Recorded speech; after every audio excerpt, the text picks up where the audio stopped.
MZTV. Well, folks, today's going to be a personal show. And I'm going to tell you why I'm making a personal show in a moment. In fact, I'm going to tell you how I make a show, period. But first, I must point out that, see, my trash over here is full. I thought I'd leave it that way. I just haven't gotten around to pulling the bag out. And because of that, I have a pile back here of things that are supposed to be in there. But they can't go in there until I take that out. And I'm going to do that. And the reason I have a sheen on my face, I'm sweating, because my air conditioner broke this morning, and the guy hasn't come to fix it yet. So I don't know if you know how much I love fans. Yeah, fans keep me company. I need that noise in the background, but I have to turn the fans off when I'm making a show, so thus the sheen of sweat. And this, my friends, is called Jameson Irish Whiskey. And so I'm going to drink that throughout this show to give me courage to talk about this. I'm making the show because of a video I watched about an hour ago by our friend Jason. I'm going to link you to that video down here. It's a 5-minute video, and it's about me. He sent me a link today. He said, I made a video about you. Well, my curiosity was piqued for sure. So I checked it out, and I smiled throughout the whole thing. It was just sweet and amusing to me. I hope you watch it, and I'm going to comment on it. Jason said that he thought it was amazing that at the end of every show, I seem to come up with a phrase to end the show that just encapsulates everything that has gone before in the show. And he was wondering about that, and I think he used a verse that God knows the end from the beginning. The end from the beginning. And so he concluded that I know what I'm going to say at the end. I have it planned ahead of time, and then I build the show on this crashing statement that I make at the end. And like I said, I smiled throughout because the truth is, I don't know what I'm going to say at the end of a video until 5 seconds before the video ends. Somehow, everything that I said before comes rushing in, and then I make a statement that seems to, like I say, gather all the information and encapsulate it and gives you something to remember. And if I think about it, I told Jason in an email I sent to him, I said, well, I might have commented, I think I said this in the comment on his video, you can read it there, that, gee, I hope I don't start overthinking this and then I won't be able to do it anymore. Which brings me to the main topic. I don't know how this happens. I'm going to be straight with you and completely honest to you. And the reason I'm talking about this again is because of the video I just watched. I hadn't planned on talking about this today, but because these are going to be life lessons. Things I want to say to you are going to help you because they're life lessons. They've helped me. Most people think that I really have it together, that I'm just so smooth and fluent on these videos, and I know exactly what to say in every circumstance. And I will tell you that I have no idea, if this does happen, I have no idea how it happens. Jason quoted me in his video as saying that I've made over 1,600 shows, but this just proves to you that I don't really think about it. I don't really calculate anything, but the fact is, it can't be right. I think I've made probably 2,300 shows. But anyway, that adds to the point, because every single show I have made is a miracle. I never take any show for granted. I approach this camera and this microphone with fear and trembling. Every single time. I'm never on autopilot.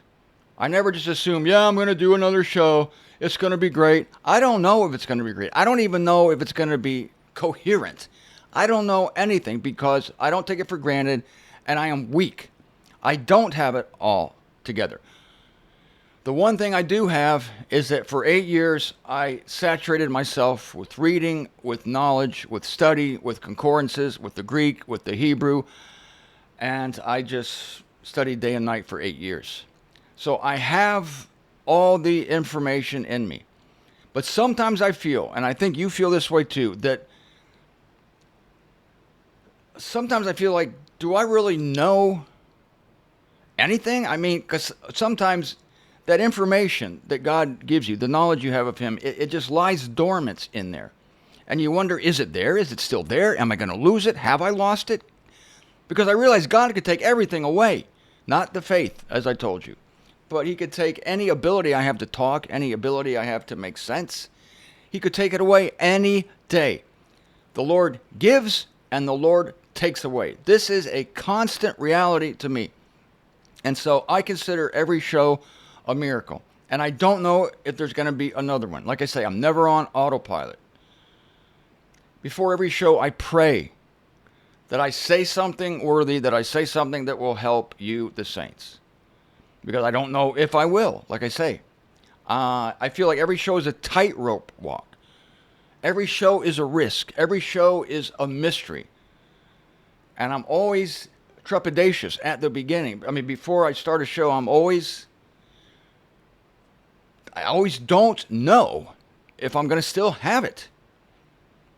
And when I finish a show, I feel so relieved. And I kind of can't believe that it happened again. I can't believe it. It happened again. Oh my God. How did it happen again? I don't know. And I think that the key is to not be self-conscious. And I learned that in 1994, as I told you, the first talk I ever gave. Talk about being afraid. I stuttered my whole life, as I've told you. Some people are hearing it for the first time because they have new viewers all the time. It was a real plague my entire life. In school, grade school, high school, I would take failing grades because I couldn't give talks in the front of the class. It was my worst nightmare. When they went around the class to everybody read a paragraph in a book, I would pretend to lose my place and sit down and everybody would laugh. It was horrifying, terrifying. I just hated it. I couldn't communicate. And so God did this.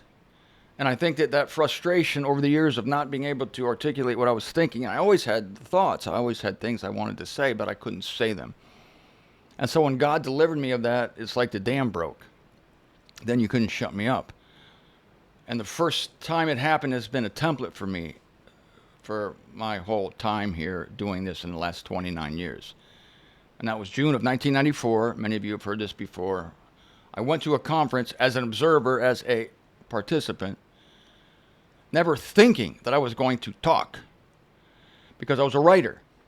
My friend Ted McDivitt on Friday night came up to me and said, "Hey, I have a slot open on tomorrow, Saturday at 2 p.m. I'd like you to take it." And before I even thought, I said yes.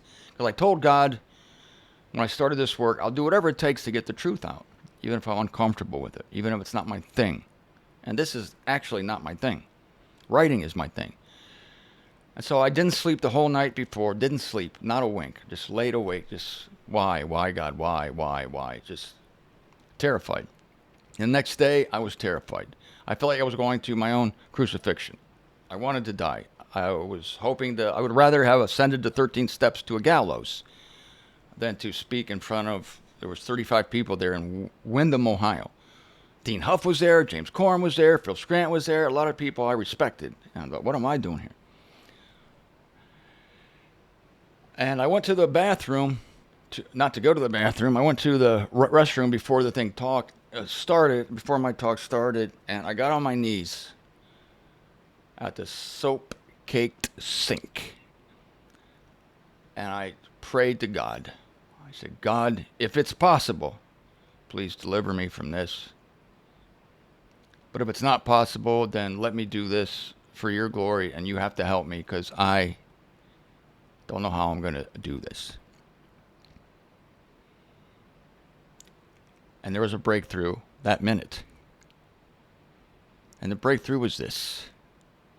These people are not here to hear you talk. They are here to see what God would say through you. And it was a breakthrough, because the enemy of freedom, the enemy of articulation, the enemy of creativity is self-consciousness. It's performance anxiety. The thought that you have to do everything right, you have to do everything perfectly. You have to not make a mistake. You have to look smart and look cool and look in control at all times. That's the enemy of freedom of expression in any art, whether it's speaking, writing. They call it writer's block in writing. I don't know what they call it in speaking, probably speaker's block.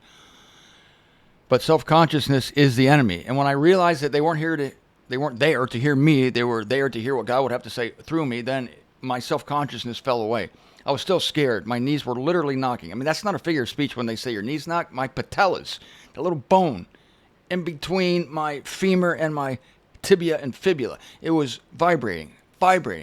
And my heart was pounding so hard I could have sworn people would see it coming out of my chest.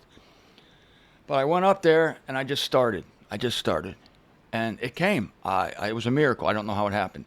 And that was the template, because every single show that I do over the last 29 years is the same thing. Every day. It's the same thing. I have no confidence in my flesh. None. I have confidence in God, and I have confidence in the knowledge that He gave me. And He has that knowledge planted in you. And the strange thing is that when you wonder if it's still there, it's there, but it's hibernating. It's so interesting that when the topic comes up and when somebody asks a question, suddenly, now all this information comes up to the surface, bubbles to the surface. And that's where I thank God for that voluminous amount of information that I learned about Him through study, through reading.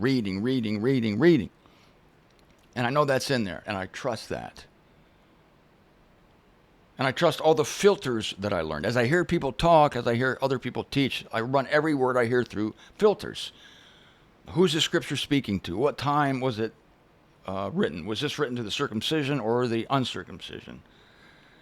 Is this a figure of speech or is it literal? And literal if possible. And I run all these rules of language through my head in seconds. I don't know how it happens. In seconds, as I'm listening to someone, and then I can now comment based on everything having run through the filter, and whatever survives the filter, then I know that's the thing, that's the truth, that's the issue, that's the important point. And then how I can talk about it, I don't know. Probably maybe because, again, like I stuttered my whole life. I don't know.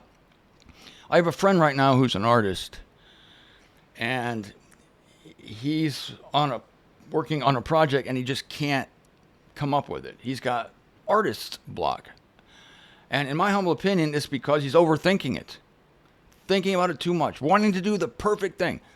The worst thing that a writer can do when starting an article or a book or a novel or anything is to be determined to write the most perfect paragraph in the English language, or the most perfect sentence. I'm going to start out this novel or this article with the most perfect sentence that's ever been written. That produces writer's block, because you're expecting too much of yourself, you're self-conscious, you have to be willing to write the worst sentence ever written in the English language. You have to be willing to do that. I have to be willing every time I get in front of this microphone to make a fool of myself. I've misquoted some scriptures. Even somebody pointed out to me yesterday, I was talking about God created the waster to destroy, which is Isaiah 54:16. And this person said, you kept saying Isaiah 45:16 instead of 54. I'm like, yeah, probably. I'm human, and therein lay the thing. Yeah, I'm human. I used to do shows back in the 90s at the Republic Broadcasting Network with a man named Frank Whalen, who had a live show on FM radio out of Arkansas, Fayetteville, Arkansas.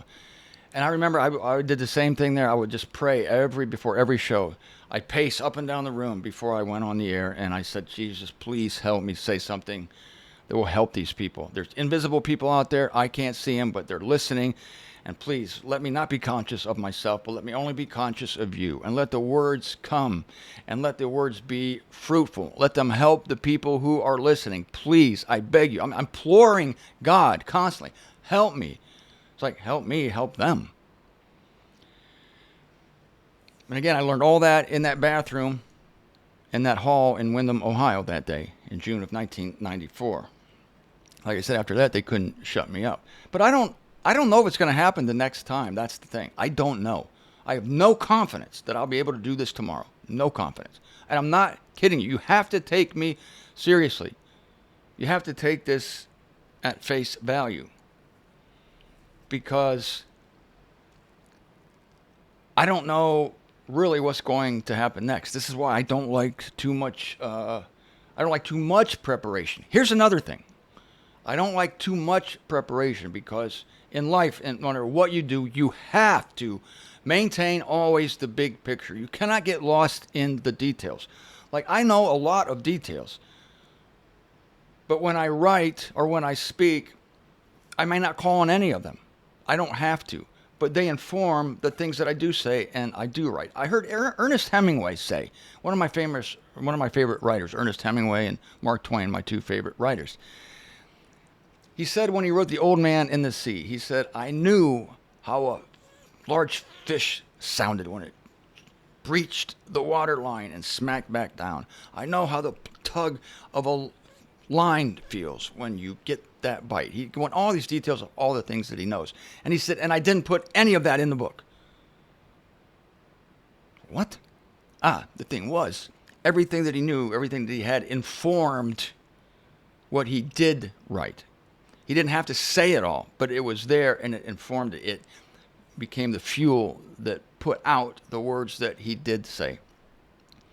In his video, Jason was saying concerning himself, I can't put words together. I don't even know what I'm going to say. I can't even remember things. He was demeaning himself, which I dig it. I mean, yeah, I feel that way too.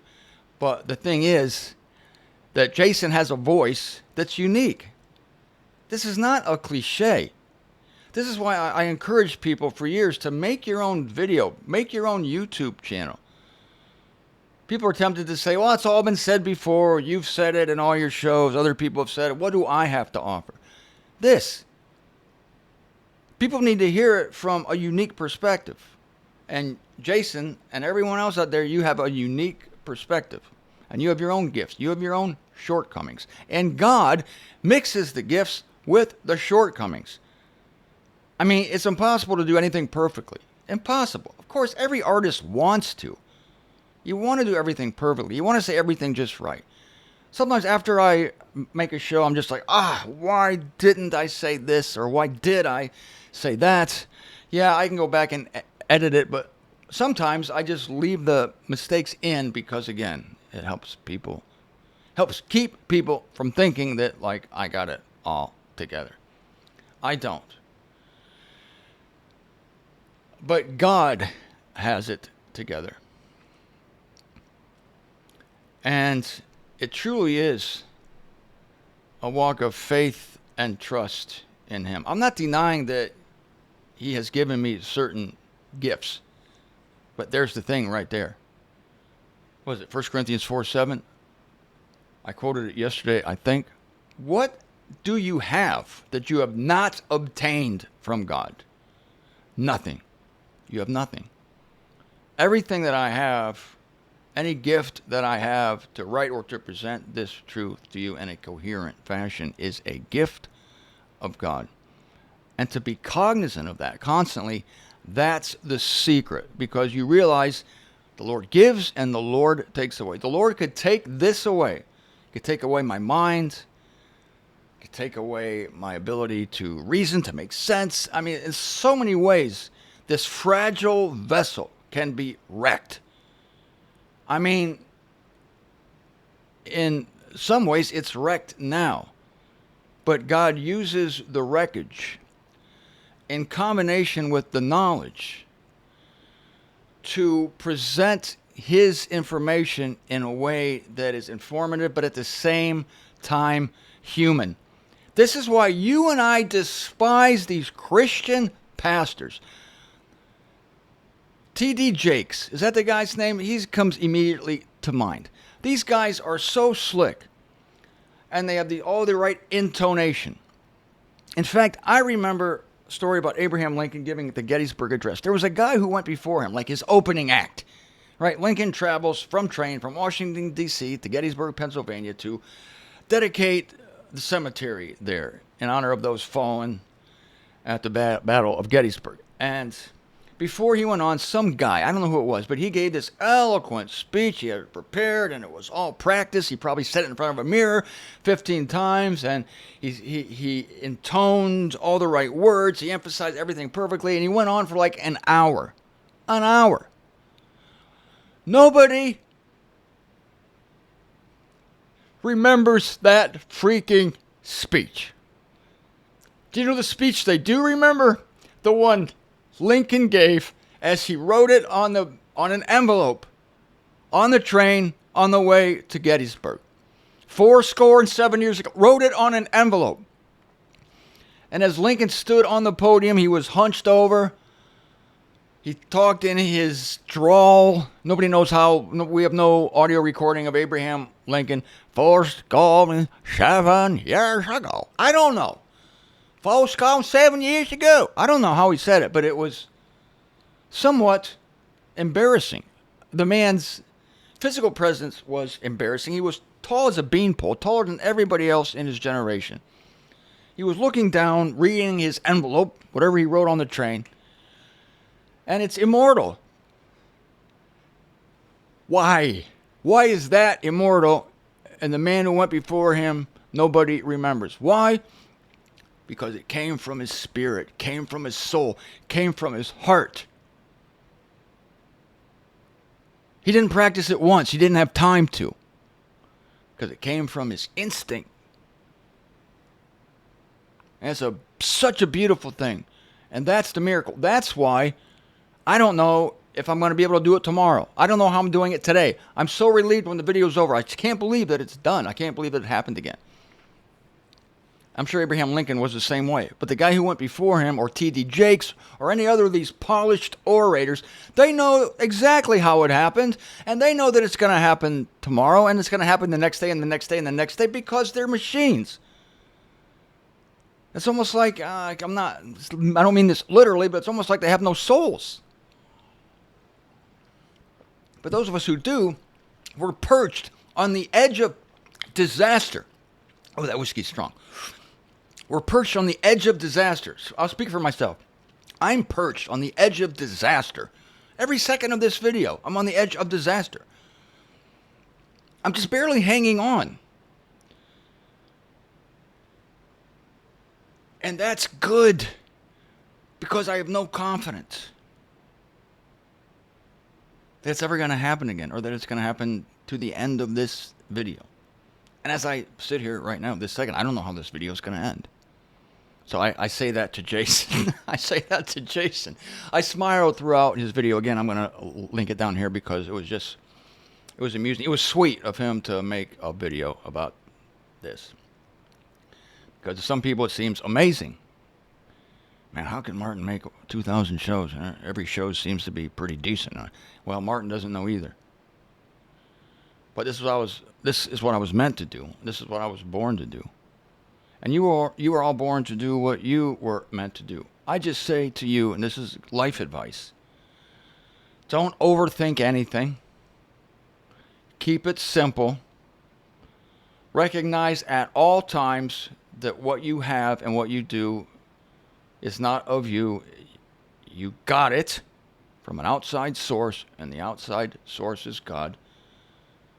God gives me this, he gives you that, gives Lincoln that, he gives Jason that. And it all works together, doesn't it? In some amazing tapestry that none of us could ever come up with. Not with centuries of planning could we come up with what God is doing here and now. And what I pray to God, he will also do tomorrow.